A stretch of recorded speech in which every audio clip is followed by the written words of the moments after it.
मतलब वो अलग ही लेवल का बंदा था। मगर लाडले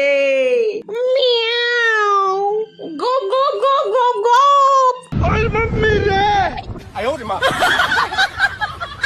गिरीश का सुनने का गाना बैगन ले बेटा